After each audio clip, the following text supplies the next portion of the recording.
Hello everyone, and today it's me, NintendoStream, with some new news on the Nintendo Wii 2.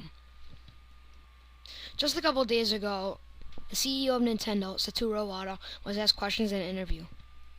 The interview was held in Japan, and it ended up being the interview that was spoken in Japanese, but then it was translated to English.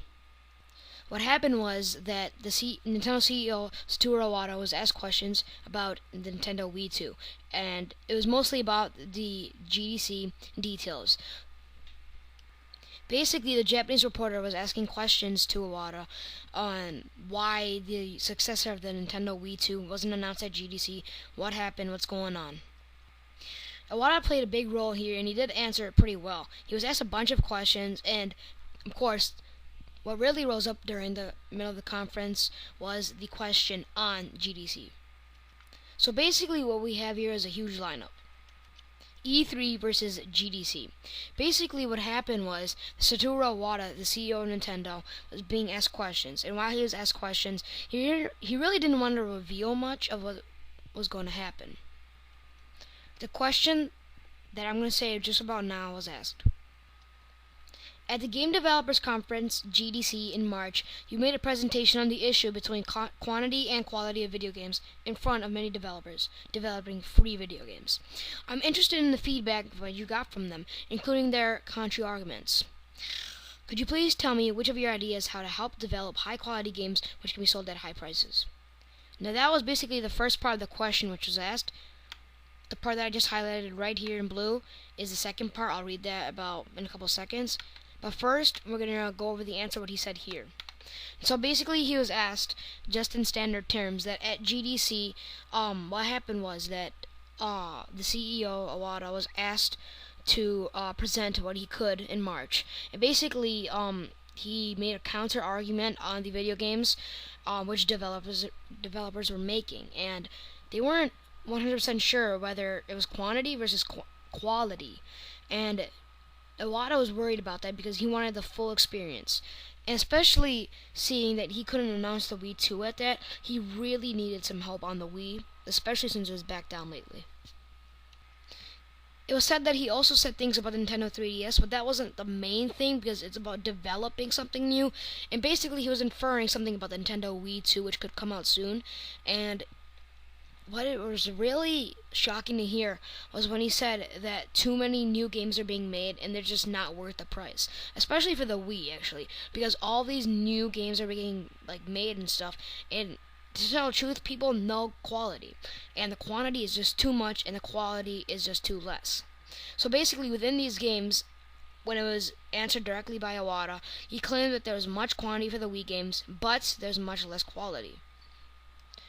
Though during that question, he does say, quote, the Nintendo successor at E3, quote. Right there, he just basically generalized what's going to happen. He says that he really doesn't want to release the Nintendo Wii 2 before, or announce it even, before E3.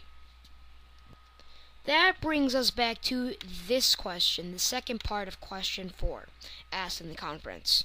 So basically what this says is, quote, also I'd like you to show why you made the announcement of the Wii's successor system at the same time as the announcement of the financial results. While investors seem to expect this announcement at GDC, did you instead avoid the leakage of information, or were you trying to persuade people to attend E3? This question plays a huge role in basically E3. The question was answered pretty straightforward by Iwata, and he really didn't leave out much that we could speculate from. He said that he didn't want to mention it at GDC because he thought that there would be leaked news. This plays a big role in Nintendo because there's already so much leaked news. And I'm guessing that Iwata thought that if too much got leaked out, it would affect something within their financial sales. Basically asked within this question. And he says, the interviewer, well, investors seem to expect this announcement at GDC. So basically, they were thinking that this could be a marketing technique. At least that's what they thought, the people at GDC. But again, they weren't sure because he didn't announce anything at GDC about the Wii 2. And this all rounds up to the fact of E3. What will happen at E3? Will Iwata announce it? And of course he is.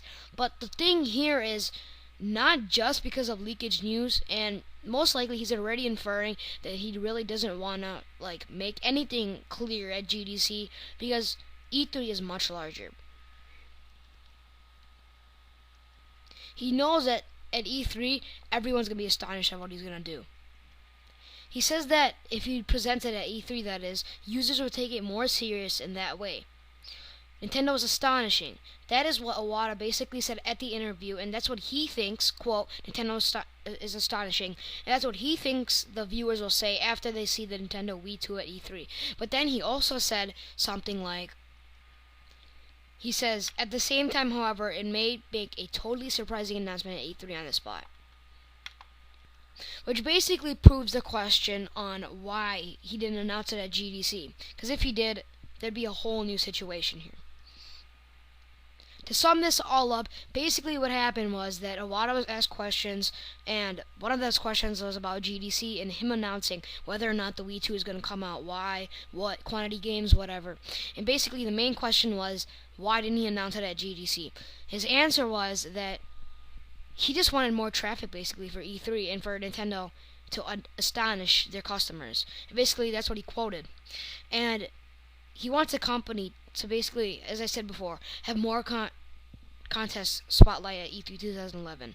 So basically, all the games are going to be presented there from all the companies, Sony, Microsoft, and of course Nintendo. And he wants to have the most spotlight. And he also says, which is really surprising, this is from Nintendo.co.jp, the Japan website. We decided to make the announcement at this time because now is our last opportunity to inform people so that they can arrange their travel schedule at E3. What a marketing technique, people. So basically, he just wants it for E3. That's basically for the roundup today. That's all I've got. Thanks for watching the video. Make sure to hit the subscribe button right up there. Make sure to hit the like button down here, and make sure to favorite this video if you'd like to. Make sure to visit the blog at www.nintendostream.co.cc. I have improved the website a bit. I'm trying to get my own domain now as soon as I get more members, but really, thanks guys. I've got already 22 votes, and that's all I got. Thanks for watching, and it's been me, NintendoStream.